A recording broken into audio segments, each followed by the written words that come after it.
వేదికమైనున్న పెద్దలందరికీ పేరు పేరున నా హృదయపూర్వక నమస్కారాలు. కష్టకాలాల్లో నాకు అన్నగా నిలబడిన పవన్ అన్నకి నా హృదయపూర్వక నమస్కారాలు. రాజకీయాల్లోకి రావాలనుకున్నప్పుడు నాకు అవకాశం ఇచ్చి నన్ను ముందరికి ప్రోత్సహించిన చంద్రబాబు నాయుడు గారికి నా హృదయపూర్వక ధన్యవాదములు. జై హో బీసీ, జై హో బీసీ. బీసీ అంటేనే ఒక భరోసా, బీసీ అంటే ఒక బాధ్యత, బీసీ అంటే ఒక భవిష్యత్తు, బీసీ అంటే ఒక భరోసా, బీసీ అంటే ఒక బాధ్యత, బీసీ అంటే ఒక భవిష్యత్తు. బీసీలు బలహీన వర్గాలు కాదు, బలమైన వర్గాలను చేసి చూపించిన ఘనత విశ్వవిఖ్యాత నట సార్వభౌమ స్వర్గశ్రీ నందమూరి తారక రామారావు గారిది. ఆనాడు ఎంతో మంది బీసీ కుర్రోళ్ళకి అవకాశం ఇచ్చి చిన్న వయసులో మంత్రి వర్గానికి తీసుకొచ్చిన ఘనత అన్న ఎన్టీఆర్ది. అంతేకాదు అన్న ఎన్టీఆర్ తర్వాత చంద్రబాబు నాయుడు గారు కూడా పెద్ద ఎత్తున ఆనాడు బీసీ సోదరుల్ని ప్రోత్సహించారు. అందుకే ఎప్పుడు లేని విధంగా ఇప్పుడు బీసీ సోదరులను ఉపకులాల వారిగా సాధికార సమితిలు ఏర్పాటు చేశాం. దానికి ఒక కన్వీనర్ ఏర్పాటు చేశాం. ఉపకులాల వారిగా బీసీ సోదరులు ఎదుర్కొంటున్న సమస్యలు నేరుగా తెలుసుకునే లక్ష్యంతో ఈ రోజు ఆ సంస్థలు ఏర్పాటు చేశాం. అంతేకాదు ఉపకులాల వారిగా రాబోయే రోజుల్లో పెద్ద ఎత్తున యువ నాయకత్వాన్ని ప్రోత్సహించే లక్ష్యంతో తెలుగుదేశం పార్టీ ముందరికెళ్తుందని ఈ సభాముఖంగా బీసీ సోదరులు కూడా తెలుపుతున్నా. అంతేకాదు బీసీ సోదరులందరూ మనం ఆలోచించాలి. స్థానిక సంస్థల్లో 34% రిజర్వేషన్ మనకు ఉందంటే దానికి కారణం ఆ పసుపు జెండా తెలుగుదేశం పార్టీ. బీసీల కోసం సప్లాన్ ద్వారా 36,000 కోట్ల రూపాయలు ఖర్చు పెట్టిన party Telugu Desam party. BC corporation కి 3,000 కోట్ల రూపాయల నిధులు కేటాయించి 4,20,000 మంది మన బీసీ సోదరుల నుంచి పేదరికం నుంచి బయటికి తీసుకొచ్చిన పార్టీ తెలుగుదేశం పార్టీ. ఆదరణ పథకానికి 1,000 కోట్ల రూపాయలు కేటాయించి పన్నిమోట్లు కూడా అందజేసిన పార్టీ మన party Telugu Desam party. Best available schools, skill development, study circles, విదేశీ విద్య లాంటి అనేక సంక్షేమ కార్యక్రమాలు తీసుకొచ్చిన జెండా మన పసుపు జెండా. చేనేత సోదరులకి, మత్స్యకారులకి, కల్లు గీత కార్మికులకి 50 సంవత్సరాల్లోనే పెన్షన్ కూడా ఇచ్చిన పార్టీ తెలుగుదేశం పార్టీ. ఆనాడు మన ప్రభుత్వ అధికారంలో ఉన్నప్పుడు కేంద్రంలో ఏకంగా బీసీ సోదరుల కోసం ఒక మినిస్ట్రీ ఉండాలని ఆనాడు తీర్మానం కూడా చేసిన పార్టీ మన పార్టీ. కానీ ఈ సైకో జగన్ ముఖ్యమంత్రి అయిన తర్వాత బీసీ సోదరులకి వెన్నుపోటు పొడిశాడు. ఆనాడు ఏకంగా బీసీ సోదరులు వెన్నుముక్క అన్న వ్యక్తి ఈ రోజు బీసీ సోదరులు వెన్నుముక్క ఈ రోజు ఇరగొట్టాడు. స్థానిక సంస్థలో 10% రిజర్వేషన్ తగ్గించి 16,000 మంది బీసీలకి ఏకంగా పదవులు దూరం చేశాడు. అంతేకాదు ఈ రోజు మనందరం చూస్తే 8,000 ఎకరాల బీసీ సోదరుల అసైన్ ల్యాండ్ ని వెనక్కి తీసుకున్న పార్టీ ఈ వైకాపా పార్టీ. ఆదరణ పథకం రద్దు చేశారు. ఆనాడు ఆదరణ పథకం కింద మన బీసీ సోదరులు 10% డబ్బులు కడితే కనీసం ఆ డబ్బులు ఈ రోజు రిటర్న్ ఇచ్చే పరిస్థితుల్లో లేరు. ఇంకా బీసీ కార్పొరేషన్ నిధులు లేవు. 56 కార్పొరేషన్ ఏర్పాటు చేసిన చంకలు గుద్దుకున్న వ్యక్తులు ఈ రోజు ఏకంగా కార్పొరేషన్ చైర్మన్ కి కుర్చీ గాని టేబుల్ ఇచ్చే పరిస్థితిలో లేదు. ఇంకా 75,000 కోట్ల బీసీ సప్లాన్ కి రావాల్సిన నిధులు తప్పుదారు మళ్లించింది ఈ ప్రభుత్వం. మా మత్స్యకార సోదరులు కూడా మోసం చేసి ఏకంగా 217 జియో తీసుకొచ్చి వెన్నుపోటు పొడిచింది ఈ సైకో జగన్మోహన్ రెడ్డి. యాప్కాబ్ నిర్వీర్యం చేశారు. అదేవిధంగా 300 మంది బీసీలని ఎప్పుడు లేని విధంగా చంపేసింది ప్రభుత్వం. 26,000 మంది బీసీల పైన దొంగ కేసులు పెట్టి జైలుకు కూడా పంపించింది ఈ ప్రభుత్వం. అంతెందుకు వేదికమైన పెద్దలు యనమల రామకృష్ణ గారు పెళ్లికెళ్తే ఎస్సీ ఎస్టీ కేసు పెట్టారు. అయ్యన పాత్రుడు గారి పైన ఏకంగా రేపు కేసు పెట్టారు. కొల్లు రవీంద్ర గారి పైన, అదేవిధంగా అచ్చెన్నాయుడు గారి పైన కూడా అనేక కేసులు పెట్టారు. నిన్నగాక మొన్న నంద్యాల తెలుగుదేశం పార్టీ అధ్యక్షులుగా రాజశేఖర్ గారిని నియమిస్తే ఆ బీసీ నాయకుడి పైన 2 రోజుల క్రితం ఏకంగా రౌడీ షీటర్ కూడా ఓపెన్ చేసింది ప్రభుత్వం. ఈ ప్రభుత్వం ఒకటి చెప్తున్నా, మీరు పెట్టే ఎఫ్ఐఆర్లు మడిచి ఎక్కడ పెడతారో పెట్టుకోండి. 2 నెలలు మా ప్రభుత్వం వస్తుంది. రెడ్ బుక్ లో ఉన్న ప్రతి పేరుకి వసూలు చేసి తీసుకొచ్చే బాధ్యత నేను తీసుకుంటా. అంతేకాదు వాళ్ళ పార్టీకి చెందిన మంత్రులు, ఎంపీలు, ఎమ్మెల్యేలు ఏం ఆడుతున్నారో మనందరం చూసాం. ఈ రోజు ఏకంగా వాళ్ళ పార్టీకి చెందిన ఎమ్మెల్సీ బీసీసీఎల్ అధ్యక్షుడు జంగా కృష్ణమూర్తి గారు వైకాపా పార్టీలో బీసీలకి న్యాయం జరగట్లేదని చెప్పే పరిస్థితికి వచ్చారు. పద్మశాలి సామాజిక వర్గానికి చెందిన కర్నూలు ఎంపీ సంజీవ్ కుమార్ గారు ఏకంగా వైకాపా పార్టీలో బీసీల గొంతు నొక్కేస్తున్నారని చెప్పే పరిస్థితి.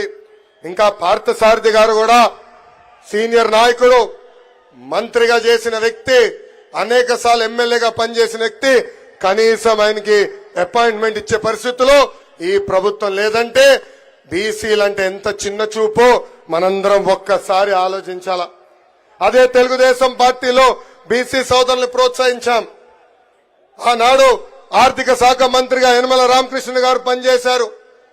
కేంద్రంలో ఎర్రం నాయుడు గారు 2 సార్లు మంత్రిగా పనిచేశారు. ఇంకా మన రాష్ట్రంకి వచ్చే గల అనేక మంది బీసీ నాయకుల్ని మంత్రులుగా మనం ప్రోత్సహించాం. ఇంతేకాదు ఒక టీటీడీ చైర్పర్సన్ అన్నా, టుడా చైర్మన్ అన్నా ఏకంగా బీసీలని ప్రోత్సహించిన పార్టీ తెలుగుదేశం పార్టీ.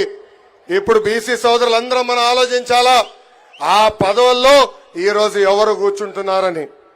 ఇంతేకాదు మనందరం చూశాం, 10వ తరగతి కుర్రోడు అమర్నాథ్ గౌడ్ ని ఎంత కిరాతకంగా చంపేశారో వైకాపా నాయకులు. అమర్నాథ్ గౌడ్ చేసిన తప్పేంటో తెలుసా? వాళ్ళ అక్కని వేధిస్తున్న వైకాపా నాయకులు వ్యతిరేకంగా మాట్లాడతాం, పోలీస్ స్టేషన్కి వెళ్లి కేసు పెడతాం.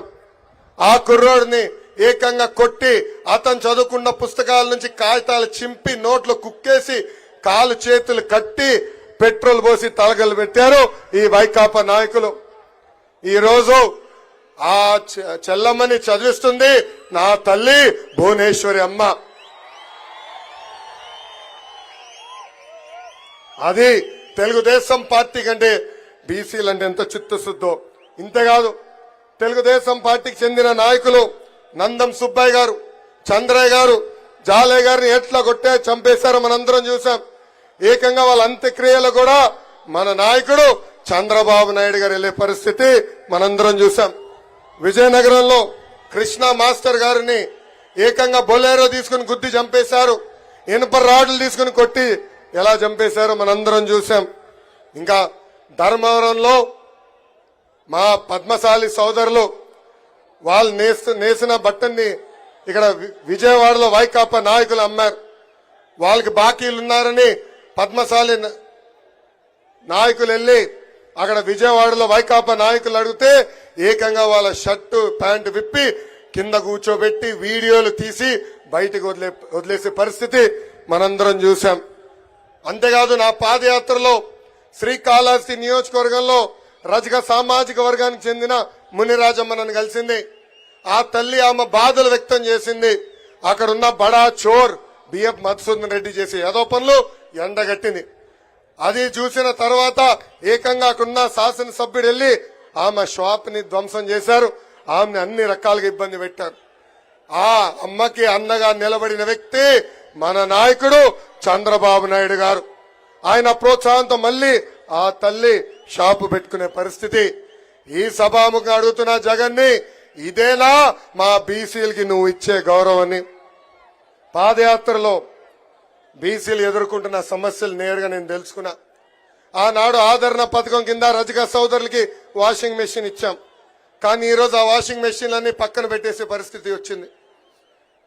రజక సోదరులు అడిగా, ఎందుకు మీరు వాడట్లేదంటే పెరిగిన కరెంట్ ఛార్జీల వల్ల మేము వాషింగ్ మెషిన్ వాడుకోలేకపోతున్నాం అని చెప్పారు. కల్లు గీత కార్మికులకి పనిముట్లు ఇవ్వట్లేదు. ఏకంగా ఎక్సైజ్ అధికారులు వచ్చి పెద్ద ఎత్తున వాళ్ళని ఇబ్బంది పెడుతున్నారు.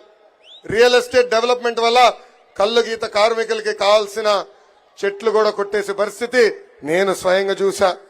చేనేతలకి ఆనాడు ఉచితంగా కరెంట్ అందజేశాం. సబ్సిడీ ద్వారా అనేక పరికరాలు అందజేశాం.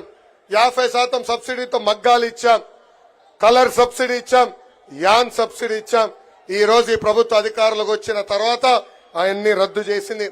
ఇంకా మా యాదవ సోదరులు కూడా ప్రోత్సహించడానికి గతంలో గొర్రెలు మేకలు పెట్టుకునే కూడా డబ్బులు ఇచ్చాం. మినీ గోకులాలు కట్టాం. ఏకంగా బంజర భూములు కూడా ఆనాడు అందజేశాం. ఈ రోజు ఈ ప్రభుత్వ అధికారులకు వచ్చి గోపాల మిత్రులు మెడబట్టుకుని బయటికి గెంటేసింది. వాళ్ళని కూడా అన్ని రకాలుగా ఇబ్బంది పెట్టింది ఈ ప్రభుత్వం. ఇంకా మా మత్స్యకార సోదరులకి గతంలో సబ్సిడీ ద్వారా వలలు అందజేశాం, బోట్లు ఇచ్చాం, ఏకంగా ఐస్ బాక్సులు మోపెడ్లు కూడా అందజేశాం. ఈ ప్రభుత్వం వాళ్ళని కూడా మెడబట్టి రోడ్డు బయట గెంటేసింది. బీసీ సోదరులకు ఎదుర్కొన్న సమస్యలు పాదయాత్రలు తెలిసిన అవకాశం నాకు వచ్చింది. ఆ నివేదిక వేదికమైన పెద్దలకు అందజేశాం.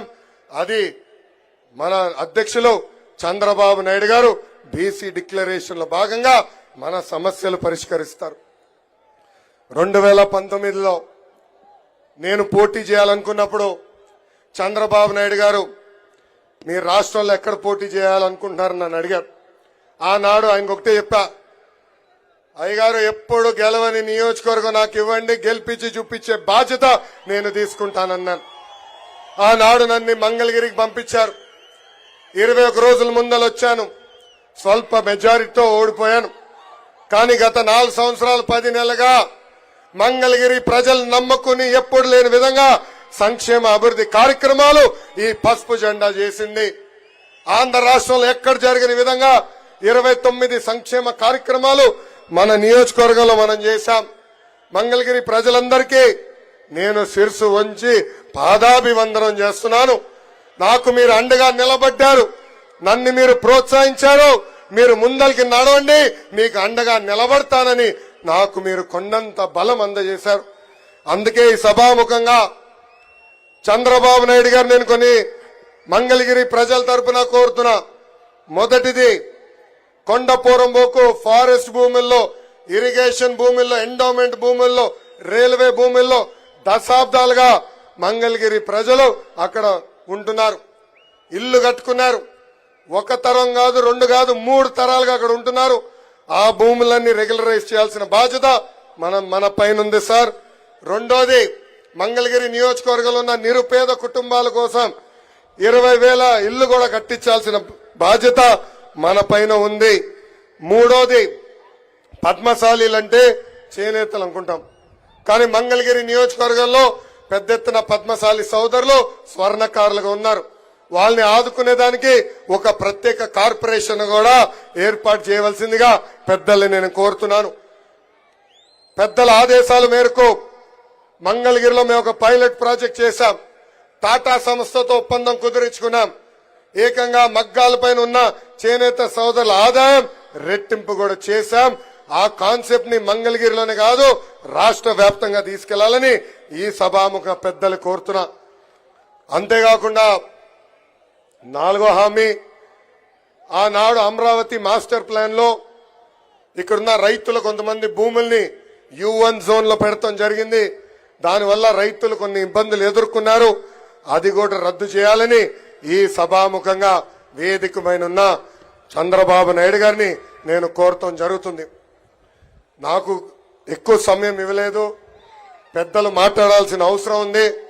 కానీ చంద్రబాబు నాయుడు గారికి, పవన్ అన్నకి ఒకటే హామీ ఇస్తున్నా, ఏ బాధ్యత అయితే నా పైన పెట్టారో, ఏ ఆస్తి అయితే నాకు మళ్ళీ మంగళగిరి అభ్యర్థిగా నాకు టికెట్ ప్రకటించారో, తప్పనిసరిగా ఏ మెజార్టీ అయితే నేను ఓడిపోయానో దాని పక్కన ఒక 0 పెట్టి 53,000 మెజార్టీతో గెలిచి ఈ సీటుని మీకు అప్పగించే బాధ్యత మేము తీసుకుంటాం. ఈ రోజు ఎక్కడ చూసా కుర్రోలు రోడ్డుపైకి ఎక్కారు. ఈ ప్రభుత్వ అధికారులకు వచ్చిన తర్వాత కార్యకర్తల పైన దొంగ కేసులు పెట్టారు, రౌడీ షీటర్లు ఓపెన్ చేశాడు, యాదవ సామాజిక వర్గానికి చెందిన మన నాయకుడిని చంపేశారు. అంతేకాదు ఇప్పుడు మళ్ళీ ఎమ్మెల్యే కరకట్ట కమలాసన్ ఉన్నాడు సార్. మాకు మళ్ళీ వచ్చాడు నటనకి, మాకు మాయ చేసాం, మళ్ళీ ప్రజల్ని మాయ చేసాం వచ్చాడు. మాకు 2 నెలల తర్వాత మాకు వదిలిపెట్టండి సార్, వాళ్ళని మేము వదిలిపెట్టము, వడ్డీతో సహా చెల్లించాల్సిన బాధ్యత మా అందరి పైన ఉంటుంది. గత 4 సంవత్సరాలు 10 నెలలుగా మమ్మల్ని అనగదొక్కారు, మమ్మల్ని ఇబ్బంది పెట్టారు. మంగళగిరి నియోజకవర్గానికి ఇచ్చిన అనేక హామీలు ముఖ్యమంత్రి నిలబెట్టుకోలేదు. తప్పనిసరిగా నేను శాసనసభ్యుడిగా ప్రమాణ స్వీకారం చేసిన మొదటి క్షణం నుంచి వాళ్ళు ఇచ్చిన హామీలు నిలబెట్టుకుందన్ని నిలబెట్టుకుంటానని ఈ సభాముఖంగా మీ అందరికీ తెలుపుకుంటూ, నాకు ఈ అవకాశం ఇచ్చిన మంగళగిరి ప్రజలకి, కార్యకర్తలకి, పవన్ అన్నకి, చంద్రబాబు నాయుడు గారికి, జనసేన పార్టీ నాయకులందరికీ పేరు పేరున నా హృదయపూర్వక ధన్యవాదాలు తెలుపుకుంటూ నేను సెలవు తీసుకుంటున్నాను. జోహార్ అన్న ఎన్టీఆర్, జోహార్ అన్న ఎన్టీఆర్. చంద్రబాబు నాయుడు గారి నాయకత్వం, చంద్రబాబు నాయుడు గారి నాయకత్వం, పవన్ అన్న నాయకత్వం, పవన్ అన్న నాయకత్వం. జై బాలయ్య, జై బాలయ్య, జై హింద్.